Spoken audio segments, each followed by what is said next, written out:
On this week's show, we talk about Batista and Randy Orton's main event role, Zack Ryder's newest Last Resort, Triple H ushering in the reality era, Total Divas, and the Scooby-Doo Wrestlemania movie on this edition of Byte That.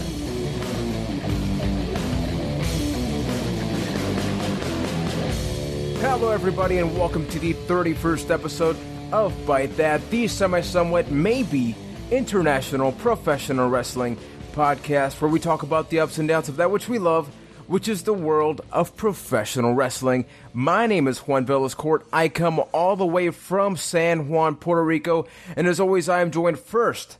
I have the lead actor in Attack of the Landfish, award-winning film, Mr. Ryan McNulty. What's going on, Juan? By the way, if you actually want to see that movie, just search Attack of the Landfish on YouTube and have yourself a laugh. Keith, have you watched that? I don't even know what you're talking about. Oh, man. Okay, you have some homework to do after the show. Ooh. You need to check that out. Let us know what you think about that next week. And the person I'm talking to right now, all the way from Winnipeg, Manitoba, Canada, it's Mr. Keith. How you doing, bro? Doing fantastic. Still cold, still shitty. There's still ice everywhere. I fell yesterday and messed up my elbow. Ooh. It's been a gay old time. That sounds delicious, and it's just like down here. But hey, before we go on any further, we want to thank you guys for tuning in. And remember, you can subscribe to our YouTube channel, youtube.com/ByteThatCast. We have top 10 WrestleMania moments. We have YouTube show clips, exclusives, full-length episodes. Check out ByteThat.com for everything we have going on. You can also subscribe through iTunes and Stitcher by searching Byte That to automatically get the latest episode downloads. Now, getting directly into Raw, we're almost there. We're almost at WrestleMania, guys. It's actually almost around the corner. And right now, we're getting even more information regarding the main event, specifically where each guy stands, because we know the matches as of this point right now, but now we're getting to know where each character stands. On Raw, the opening segment, we saw Randy Orton, Triple H, Stephanie McMahon, Batista, at one point or another, and it was sort of interesting, and I wanted to bring this to the table, just where each guy stood in terms of Batista and Randy Orton. It seems like Batista is leaning more towards hating on Dana Bryan, while Randy Orton is sort of hating more on Triple H. Now, maybe it's just me, but what do you guys really think about that? One might say that Batista is ripping his way to WrestleMania as a tweener, eh? Oh, yeah. No, the skinny jeans thing was terrible. Either way, though, do you feel like Batista is more the tweener and Orton is still the heel? The way I look at it is Batista is still kind of, against Stephanie and, making those comments. So he's sort of opposing the authority, not outright, but he's not exactly siding with them like Orton is. Whereas Orton is being more cowardly and heel-like by trying to suck up to the authority and try and get the triple threat thrown out and all that. So do you guys feel that that's the case, that Batista, even though he is the heel, is a little bit more tweener-like than Orton? Interesting, because for me, I almost see the complete opposite way. I thought that on Raw, even though Randy's playing the more cowardly guy, he seems to be a little bit more neutral, while Batista, with the whole deal with that thing, seems to be directly aiming the guy that people love, which is Dana Bryan, which we didn't see on Raw. So I'm actually curious, what do you think, Keith? Do you think that Batista is the tweener and Randy's the heel, or what's your take on that? I think Batista's he's the guy that doesn't care right now. He's a heel towards the fan, but he still kind of plays the good guy. The tweener makes sense. He's not like your average, Randy Orton cowardice heel. He's just like the, big tough Batista, but he just hates the crowd because they hate him. And the funny thing is, we're talking specifically character-wise, but as far as actual crowd reaction, I would say Batista has way more heat than Randy Orton.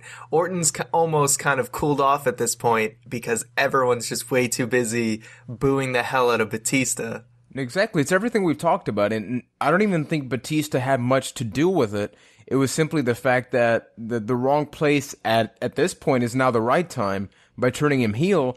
you just developed the greatest heel in the current roster by doing next to nothing. Now, I wanted to get your comments on Batista's reaction when he delivered the not so PG comments regarding Stephanie McMahon and him getting slapped and the combination of him smiling after that. What did you guys think of that? That was the stupidest comment. What was it, like, something about sauce or something like that? Drool. Drooled on. Drool, that's it. Drool. I've never heard it called drool before. Ever. I mean, it's still technically PG and, with an undertone of whatever, but I don't know, I thought it was pretty good, and it was funny to see Randy Orton just completely just break out laughing. He wasn't even trying to, keep himself composed. He was just laughing his ass off. So I actually appreciated that moment. I thought it was, it kind of added to it, and then Batista ripped his pants. Yeah. And kudos to Stephanie McMahon for literally slapping the glasses off Batista's face. I think that actually made the whole segment. And I think the greatest element in all this is they made the feud very personal, because I was worried that they were just going to reference Evolution every single week because of Batista, Randy, and Triple H. But no, they're just playing to the fact that they know each other for a long while. And I like how there's this big personal thing right now, like Batista with that comment and then Randy just busting out laughing. And these guys have a history as both characters and sort of, going off the characters. So I'm really looking forward to that. And I sort of wanted to get your thoughts on Stephanie McMahon herself. We've seen her become a much more openly heel character. She's become a more despisable one. She's getting way more pissed off. Do you think that's adding that icing on the cake type thing going on with the storyline? I think it's a slow build-up to kind of turn Stephanie into that Mr. McMahon type character with her father, of course being Mrs. McMahon in this case, because Mr. McMahon would require a lot more. But she's gonna be that person at the top of the food chain that everybody hates, that role that Vince McMahon filled for so long. Instead of it being Triple H, I think they're leaning more towards it being Stephanie. I mean, it will definitely be very interesting down the road if we see at the conclusion of this authority angle if Stephanie McMahon decides to stay around and continue to sort of become that new McMahon character. So that's an interesting point that you brought up, Keith, because I don't know. I don't know if she's going to stay around because, I mean, after, most storylines, she seems to kind of just disappear for a long time, but maybe this is her really starting to transition into... The bitch is back.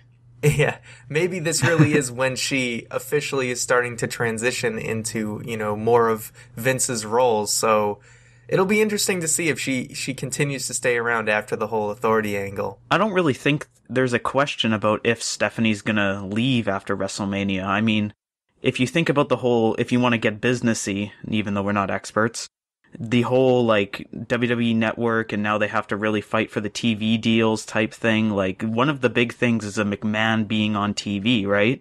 So I think Stephanie's in it for the long haul in that respect. Exactly, and it makes perfect sense because regardless of whether, you keep seeing hateful comments on Facebook and social media in general, I think that Stephanie, although her acting is sometimes a little off, adds a lot because it's not a wrestling character. It's not a wrestler.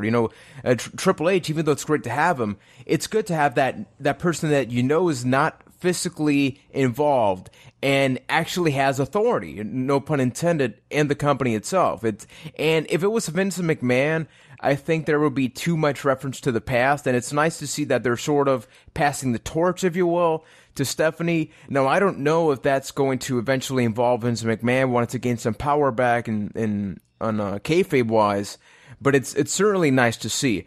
However, I do want to jump into something that happened later on Raw. Usually, if you go to WWE.com and you haven't checked these out, certainly do.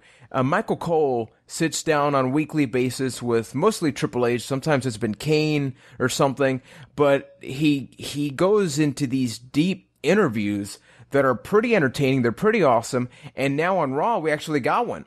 So Michael Cole sat down with Triple H, and at the conclusion of that segment, I was just telling Ryan, damn, there's just a reason. There are heels, and then there's Triple H. And I wanted to immediately get your reaction regarding to what he said and sort of how you felt afterwards, and regarding the whole Dana Bryan situation and just Triple H in general. No, it was a really well done segment, and you're right, Triple H really just makes every other heel look bad because he just kills it on the mic every single time. And then the fact that he actually name drops the reality era, which is this era sort of pseudo name that people have been throwing around basically since Punk had his pipe bomb in 2011. So it's kind of interesting to see that he is almost accepting that name, and maybe this is what actually becomes the reality era.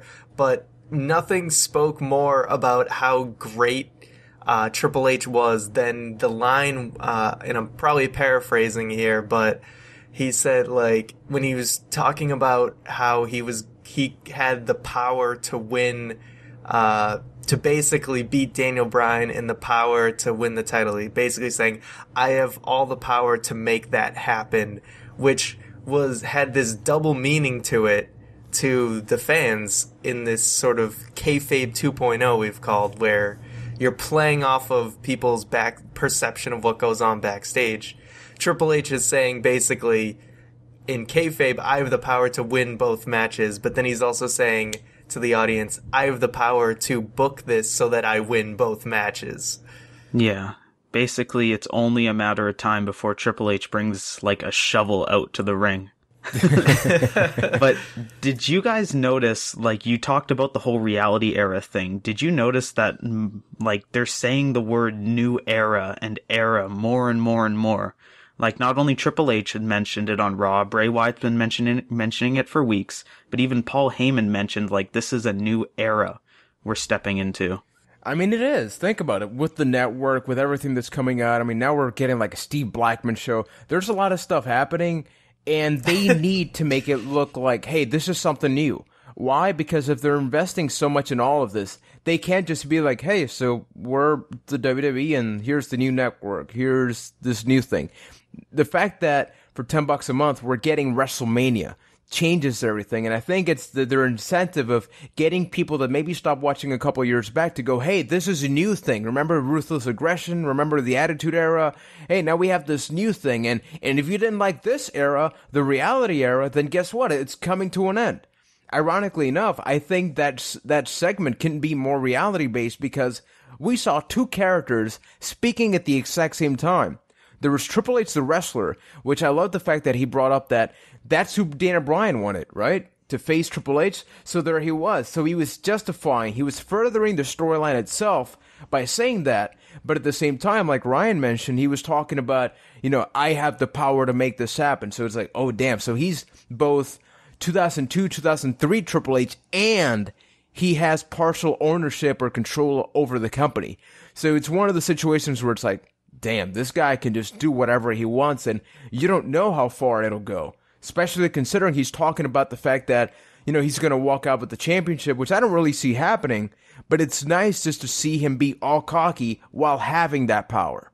And with this segment where he's talking about how he's ushering in this new era, I mean, I think if this truly is the start of a new era, we will all sort of look back at SummerSlam as the true start of this era, because that's when this authority storyline came in, and that's when you were really getting a lot of that, what I was saying earlier, kayfabe 2.0, where they're playing off of people's perception about how things are booked and why people are where they are, as well as sort of also playing it into the actual storylines on the show.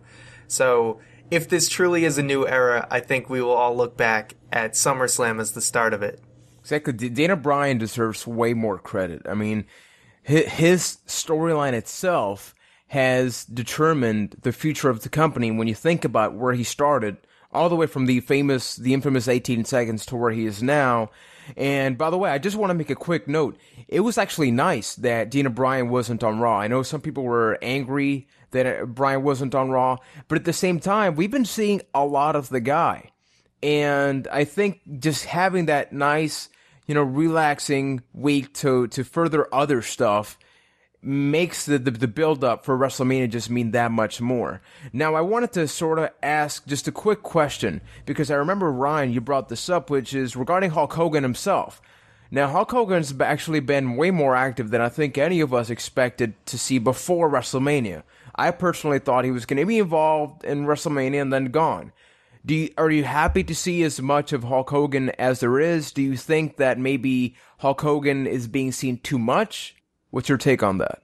I think they are a little overexposing him a bit, because when I heard he was going to be the host of WrestleMania and he was back with WWE, I sort of expected that one-time appearance and then we wouldn't see him again until WrestleMania. So now the fact that he's shown up, I think, 3 times now, it's sort of like that luster has kind of worn off, because Hogan at this point is extremely limited in what he can do. So how many times can the guy come out and just cut a promo or whatever? So I think they're kind of, hurting it by having him show up so much before WrestleMania, because now the crowd may not be as into it when he shows up. But either way, I think, it'll still be good, but maybe they should have held back a little bit if they really wanted to get that WrestleMania pop for Hogan. I don't really understand how that's overexposure, though. Like, he's coming out, he's doing his little Hulkamania thing, doing his promotion. It's only like 5 or 6 minutes a week. Like, he came out with Arnold Schwarzenegger this week, because who else would do that, really? And then he's just done his little thing with John Cena. I don't really understand how that's overexposure. Well, not overexposure, but I guess too many appearances. I mean, I don't think he's on the show too much, but you don't think that it's not going to feel as special now when Hogan comes out for host of Mania? It's always that first time they show up that, look at the really other side of the coin, special. though. What if Hogan just showed up, did or announced the Battle Royal, then went away? Then we'd all be like, "Oh, Hogan doesn't even care. He's just there to collect a paycheck." Like, there's arguments on both sides. Well, I mean, his job is to be the host of WrestleMania. I wouldn't expect him to have to show up for anything else. Well, I guess we could just disagree on this one, because I don't know what to tell you. Yeah, I'm kind of, I guess I'm the ham and cheese in the sandwich itself, because I can definitely see both perspectives, because, I mean, on one hand, maybe having Hogan too much on Raw lowers his importance in WrestleMania, but at the same time, with everything that's going on right now, maybe they want to make this WrestleMania stand out a lot more. I mean, I think we can all agree when we look back at the past 2 WrestleManias compared to this one, it feels bigger. At least it certainly does for me. And maybe it's because we're seeing Hogan, we're seeing Brock, we're seeing Taker, we're seeing a lot of people involved. Stephanie, we can actually have a pretty decent list of all these things that are going on leading up to WrestleMania. I do want to bring up one thing that's not necessarily promoted on Raw itself or any other program, but if you go on YouTube, we've mentioned this in the past. Zack Ryder's back with another series called The Last Resort, and we're up to episode 3, and it seems like throughout every episode, he's becoming more of himself. Like, he's breaking his character down. He's speaking a little differently. This time, if you haven't checked it out, go over to YouTube, search The Last Resort, Zack Ryder. But he seems to have ditched the Broski gimmick. Am I wrong about this, or what was your take on just sort of what he was talking about? Yeah, I mean, it seems like a direct response to all the criticism Zack Ryder's gotten over the last couple of years. Like, you said it yourself, Juan, when Zack Ryder got his push and everything was going good, he didn't really evolve. This kind of seems like that evolution is finally happening. He's responding to the whole Internet Championship thing was done. I know we're talking about episode 3, but in episode 2, he took a hammer to the United States title and said, yeah, this isn't my plateau. I want bigger. I want better. So he's finally evolving. It's great. He's certainly making it interesting. 3 episodes, each one of them sort of had their own sort of thing to it. It doesn't seem like it's repetitive. He's sort of bringing a new element every episode. The only thing is he just needs a little more conviction in his voice. I'm not quite there yet with him. You know, I like where he's going with his character. I just need to see a little bit more passion. I mean, it's weird to say, but the app promos that Dolph Ziggler does, now that's where you can actually see some real passion in someone's voice. Like, that's a guy who's in a sort of similar situation, granted, has a higher plateau than Ryder.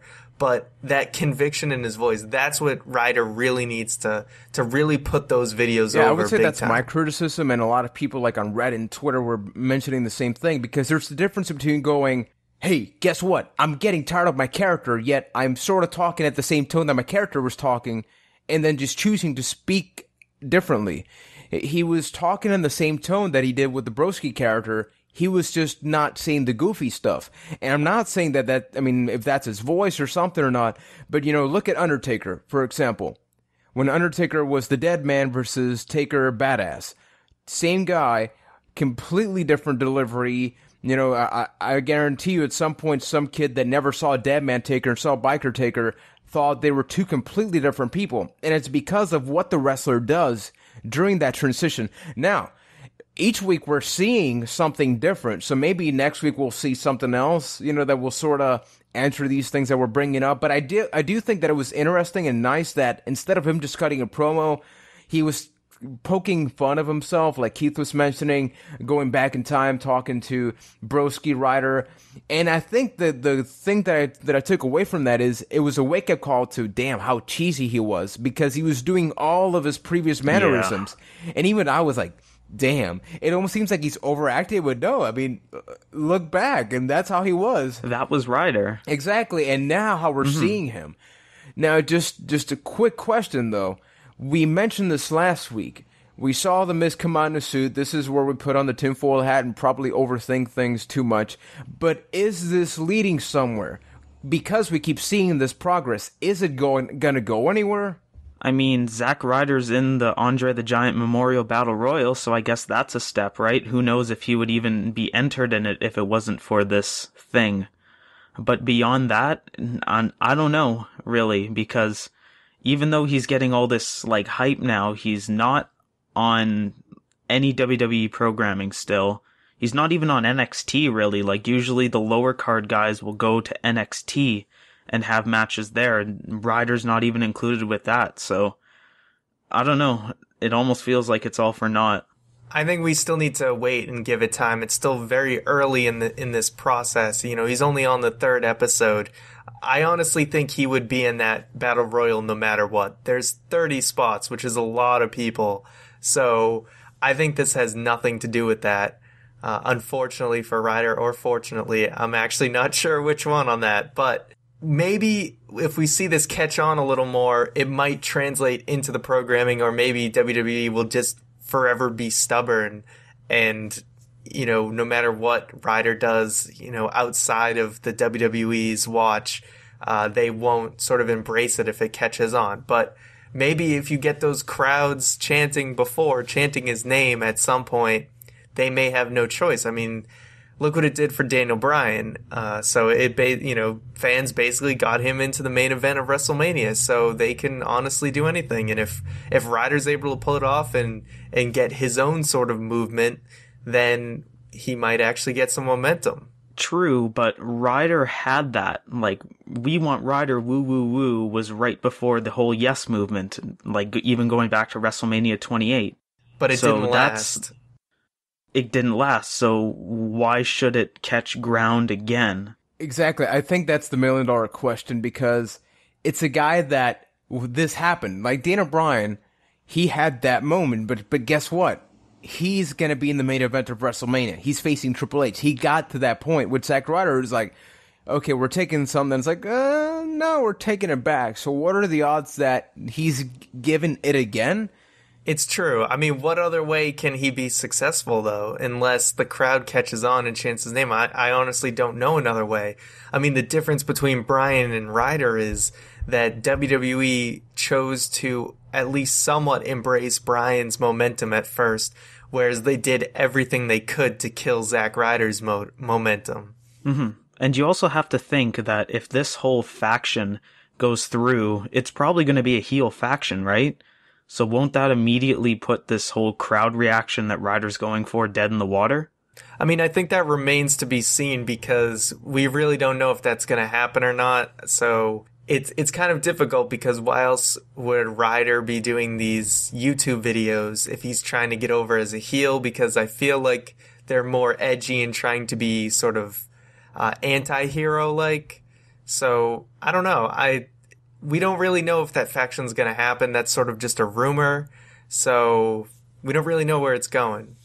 Yeah, I mean, we'll keep talking about this as the episodes go. From what we've seen so far, it is a weekly series, so maybe next week we'll get an answer. Maybe in a month from now, post-WrestleMania, we'll see where this character goes. Good luck, Ryder. I mean, it's an entertaining show. I think nobody can argue with that, but yeah, he needs to work on the way he sort of projects himself. But speaking of somebody with tremendous talent at projecting things on screen and a lot of other things, it's time for this week's Tweet of the Week!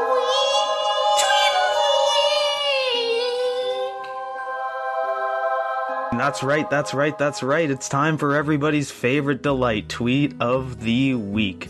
Now, this week's Tweet of the Week, we dug out the old squared circle Reddit and found a nice little post by _Thirst48. Hunico, dressed as Sin Cara, just beat Damien Sandow with a senton with Scooby-Doo as his manager. This truly is the golden age of wrestling.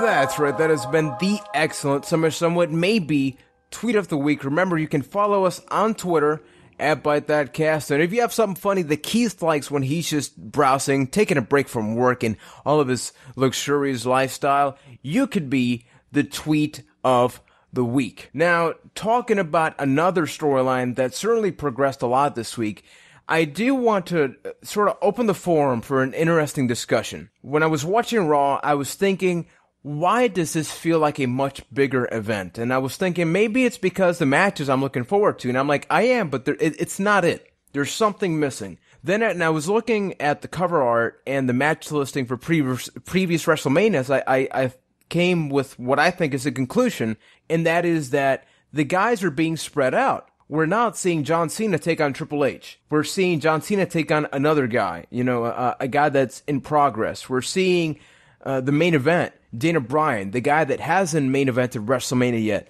go there. We're seeing now the Shield, we find out. They're going to be taking on the New Age Outlaws and Kane. So even the lower matches, except the 50 Diva, 30 Diva or something match, I don't even know what that's going to be. 30 Diva. 30?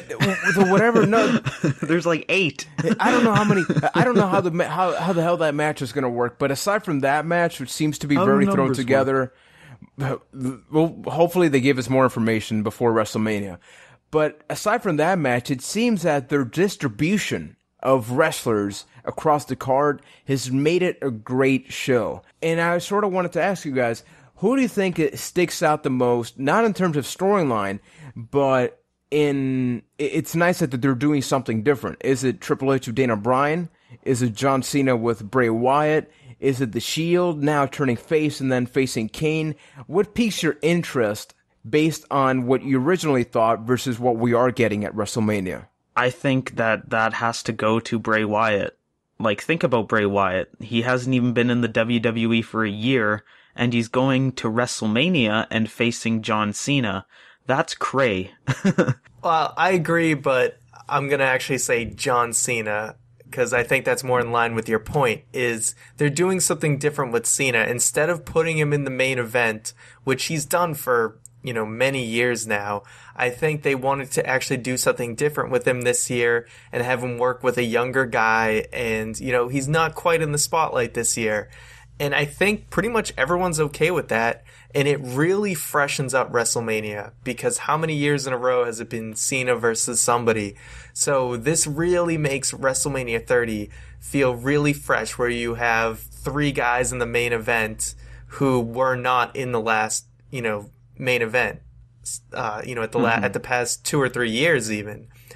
So this does feel much more fresh because of that. And also, it does help strengthen the card that we are going to have at least Triple H or Daniel Bryan pulling double duty as well. And this is almost sort of like a throwback to WrestleMania 10, 20 years later, where somebody's going to be working twice. So I think those are the main elements that make this year's WrestleMania feel different and definitely more interesting. It doesn't feel by the numbers, completely derivative of what we always expect. It feels fresh and new, and they're utilizing a lot of their younger talent. I think it makes that word that they've been throwing around recently, era, a lot more interesting. It's like the old guard versus the new guard is the whole theme of WrestleMania. They're taking this WrestleMania to build up those new guys like The Shield, like D-Bry, like Bray Wyatt, and they'll be the guys moving forward into this new reality era, potentially. Exactly. I mean, we're getting the New Blood versus the Millionaires Club, except the company's not going to go out of business, and it's a good storyline. Hey, it's working.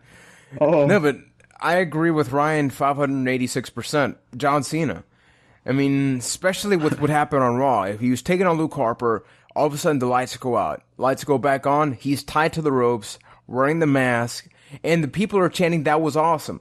Once again, we're getting to the point where people are chanting that to things that aren't even matches, like the Wyatt family, the Shield stare down. And I sort of get really pissed off when a lot of people say, like, "Oh, that's stupid." People say, "That was awesome," at anything now.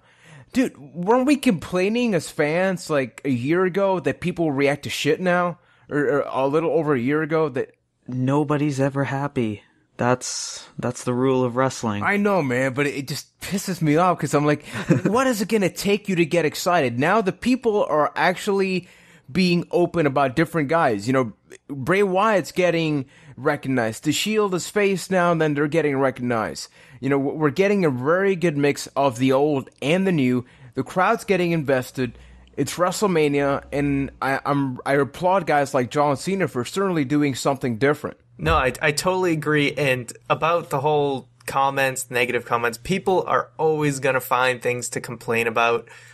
This past, I'm going to say wrestling year, so WrestleMania 29 up until now, I think has actually been one of the best wrestling years in a long time. And sure, it's had its ups and downs, and the fall was really a down point. But I still think a lot has happened in this year that people don't realize. And I think a lot of good has come of this. And like we said, they are showing a lot of faith in new guys. The only interesting thing you were saying about these guys who are sort of ushering in the reality era is guys like the Shield and the Wyatt family they're so, especially the Wyatt family are very character driven, and they're sort of, I feel like they're kind of far away from that reality era-ish thing. Like the most reality era-like people, funny enough, are Triple H and Stephanie and Daniel Bryan and into a little bit John Cena. Whereas these newer guys aren't, they're still more just sort of in their kayfabe characters. They're not really alluding to things. And I'm not saying that has to be what the reality era is all about, but just saying how, someone like Bray Wyatt is so far away from that reality aspect. I think we'll be seeing that a lot more as time progresses, and it's a large part because of NXT. NXT is apparently Triple H's baby, where none of us work backstage to really know whether that's true or not. But look at the guys there. Leo Kruger got repackaged as Adam Rose. You got Tyler Breeze. You got CJ Parker. You think of almost anybody in the roster, and they have an outrageous gimmick. You're thinking to yourself, this guy's ridiculous. This guy's never going to work. But personally, I mean, let's think back to when we became fans of wrestling. I don't think a lot of people were fans. I mean, at least for me, we got glued because of the wrestlers. The wrestler guys like Chris Benoit and all that, to me, were like, once I got into wrestling, I got into those guys. But it was Undertaker. It was these outrageous characters that sort of made us have fun, because it's staged, so you might as well have fun with that. Yeah, the thing that you think about most when you go to like the old school wrestling is these larger than life personas.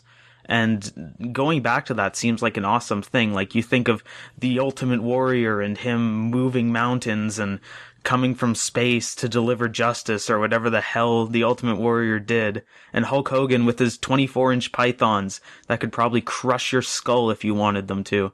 That's what wrestling was back then. And yeah, characters are awesome. Okay, I'm going to have a question for you guys.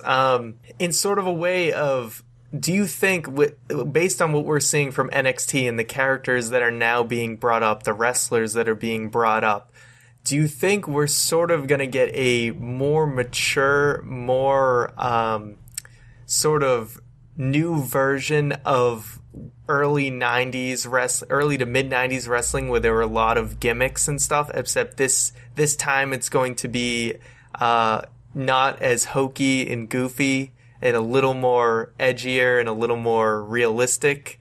But do you think it's going to be sort of a similar era where there's, more, it's more character driven, the characters are more apparent and things like that? I think it'll be a nice combination of both. Like, I mean, that old thing didn't work where it was just all these characters everywhere you look. You're not going to have your Repo Mans and your goons. You're going to have a nice combination of both where you have your characters on one side, but you still have your Triple H's and your Daniel Bryans and your Cesaros, and it'll be a nice combination. Gimmicks sell merchandise. I think guys like Rey Mysterio, Sin Cara, just anything. Picture Tyler Breeze. I could see them selling, furry iPhone covers, or even made a similar type of wrestling gear. You think of Adam Rose, they can sell changing color glow sticks or something like that. It gets the people or involved. Full bodysuits, and then it gets weird. Oh yeah, but we got to do that too. First of all, do changing color glow sticks exist? Because that would be pretty cool. Think about, see, they're right there. You would buy that. See, it works because it gets you involved. Well, I don't even know if it's possible. I don't know, but put it this way: when you're in Halloween or something, you can dress as John Cena because he's got all the armbands and all that, but you can't dress up as Antonio Cesaro. I mean, what would you wear? I could. I would get some looks. And that's also if I could be in Halloween. Generally, on Halloween is when I dress up. True. Okay, so if you're on top of Halloween itself, there's only a limited selection of wrestlers you can dress up as, or people can. It can be obvious that you're being that guy. Even Miz, as much of a character as he is, how would you dress as the Miz aside from wearing a Miz shirt? And I think having those characters would be nice. I think you actually bring up a really good point. I mean, if you think about wrestling Halloween costumes, and this is sort of a weird thing to think about, but it actually makes a lot of sense, is when people dress up as wrestlers for Halloween, almost everyone dresses up as someone like old school because there's not a lot of new guys that you can dress up as and anyone would recognize you at all. Even if they did watch wrestling, it would be hard for them to recognize you. Exactly, like someone like The Miz, it's just a guy in trunks and you do your hair a certain way, but they could think your hair's always like that. But that you get costumes like Ultimate Warrior and, Stone Cold Steve Austin, kind of. Especially with the vest and everything, but, and Macho Man, that's another great costume. So I think you make a great point with that, even though it's kind of funny to think about, but it does make a lot of sense. No, and with the Miz thing, for example, we're going to be talking about that right now, but it's interesting because of that. As we get closer to Halloween, we'll get an idea of what this year will look like. We'll probably have Bray Wyatt merchandise, Shield, if they're still around. But with that being said, we do want to get to a couple of special segments. Having talked about The Miz, we're going to be reviewing the Scooby-Doo movie right now. So everybody, is part of our WrestleMania Overload, which you can check out over at youtube.com/ByteThatCast, where we have everything we've been doing up to this point. We are going to be reviewing the Scooby-Doo WrestleMania Mystery Movie right now. Ryan and I checked it out. We saw it together as a group, and I want to get your initial thoughts, Ryan. Scooby-Doo. It's like you're all grown up now, and your childhood hero is with John Cena.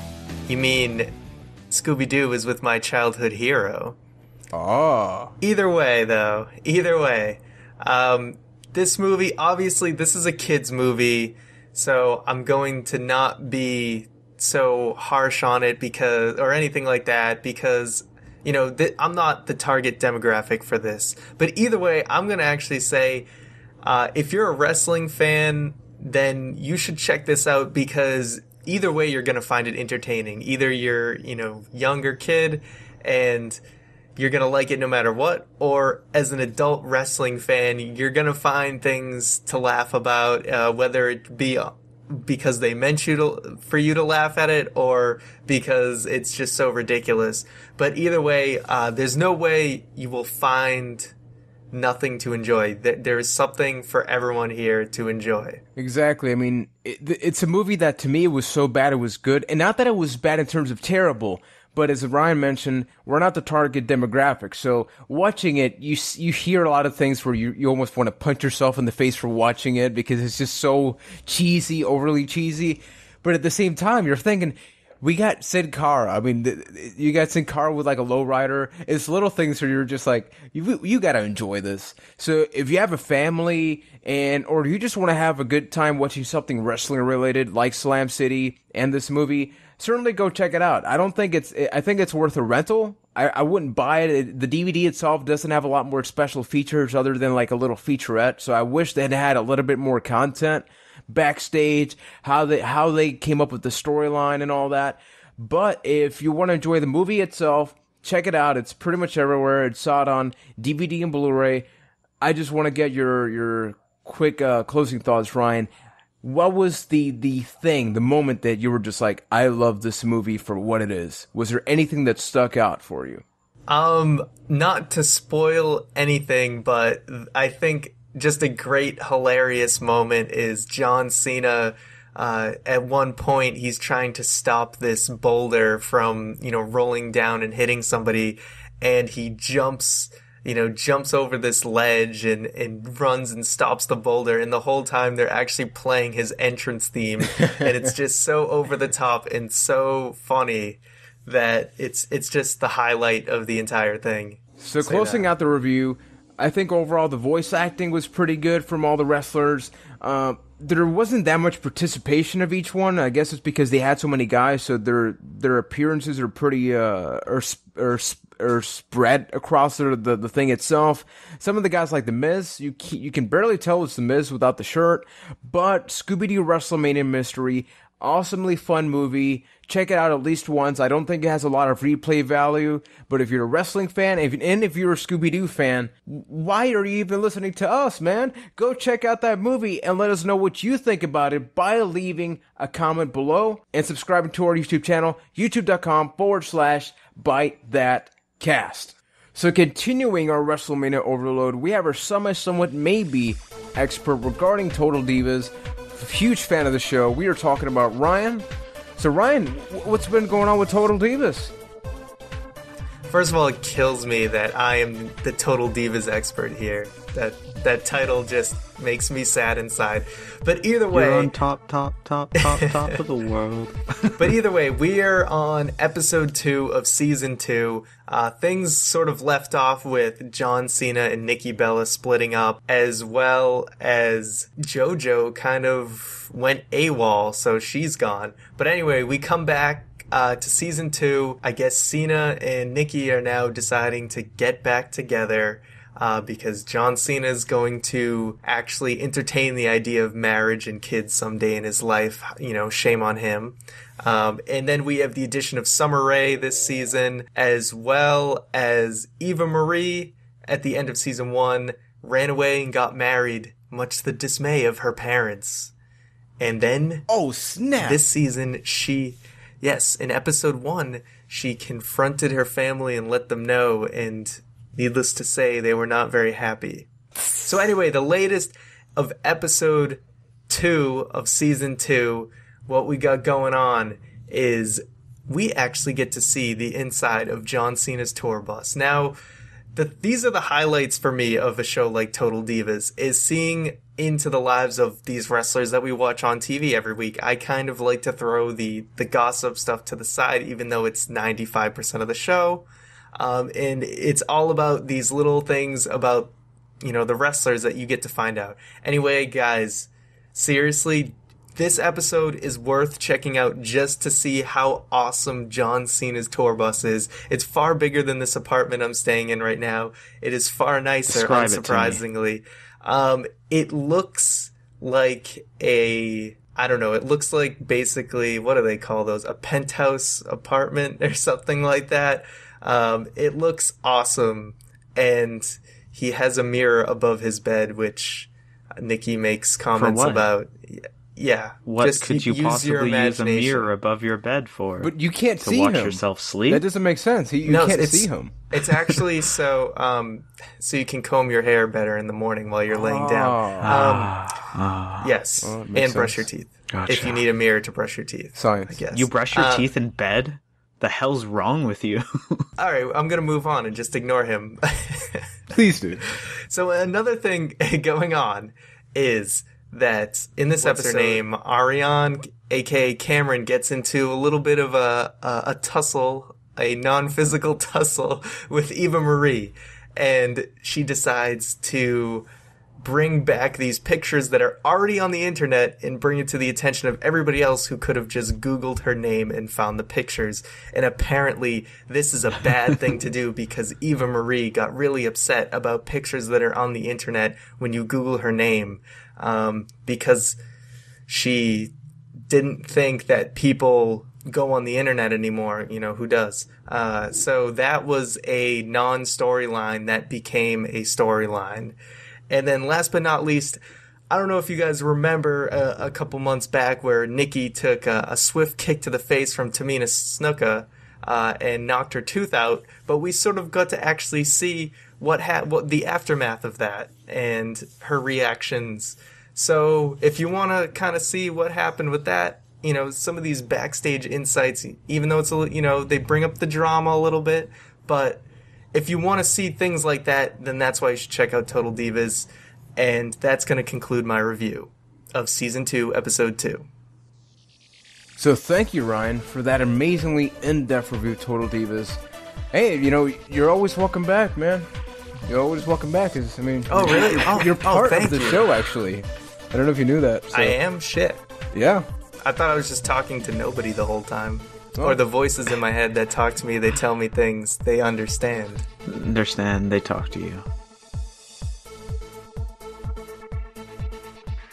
Alright guys, we want to thank you for tuning in to this week's episode of Byte That. And remember, there are other things that you should check out just besides this show. Remember, we have our YouTube channel, youtube.com/ByteThatCast. Remember to hit that subscribe button because we put up videos all week long. This past week, we just put up our part 2 of our top 10 WrestleMania moments. And we have part 3 going up later on this week. We're also going to have a pre-show upcoming to WrestleMania 30, as well as a review of WrestleMania 30 and plenty of other awesome things going on there. We also want you to follow us on Twitter. We always tweet during Raw, we always tweet during pay-per-views, and more than that, we tweet during NXT sometimes, so definitely follow us on Twitter. So don't forget, we are also on Stitcher and iTunes. Just search Byte That. And hey, subscribe to us on there too. Anytime a new show's up, it'll go right to your mobile device or whatever you're listening to us on. So thanks for tuning in, and we will see you next week. Many, many, many, Mickey, Mickey, Mickey, Pishy, Pishy!